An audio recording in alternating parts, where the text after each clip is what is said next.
"Were you happy when you painted these pictures?" asked Mr. Rochester presently. "I was absorbed, sir. Yes, and I was happy. To paint them, in short, was to enjoy one of the keenest pleasures I have ever known."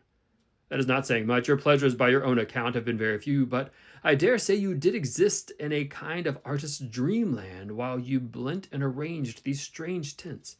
Did you sit at them long each day?" "I had nothing else to do because it was the vacation, and I sat at them from morning till noon, and from noon till night. The length of the midsummer days favored my inclination to apply." "And you felt self-satisfied with the results of your ardent labors?"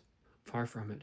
I was tormented by the contrast between my ideas and my handiwork. In each case I had imagined something which I was quite powerless to realize." "Not quite. You have secured the shadow of your thoughts, but no more, probably. You had not enough of the artist's skill and science to give it full beings, yet the drawings are, for a schoolgirl, peculiar. As to the thoughts, they are elfish. These eyes and the evening star you must have seen in a dream. How could you make them look so clear, and yet not at all brilliant? For the planet above quells their rays, and what meaning is that in the solemn depth? And who taught you to paint wind?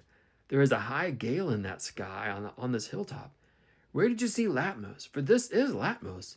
There, put the drawings away."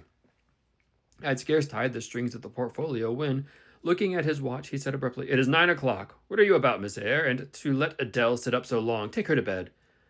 Adele went to kiss him before quitting the room. He endured the caress, but scarcely seemed to relish it more than Pilate would have done, nor so much. "I wish you all good night now," said he, making a movement of the hand towards the door, in token that he was tired of our company and wished to dismiss us.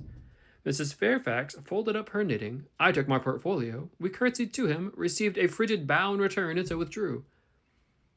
"You said Mr. Rochester was not strikingly peculiar, Mrs. Fairfax?" I observed when I rejoined her in the room after putting Adele to bed. "Well, is he?" "I think so. He is fairly changeful and abrupt." "True.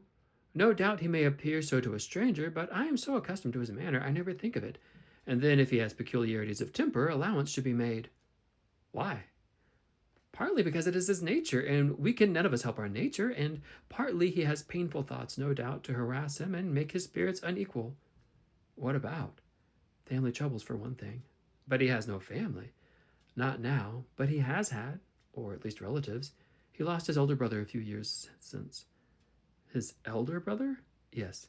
The present Mr. Rochester has not been very long in possession of the property, only about 9 years.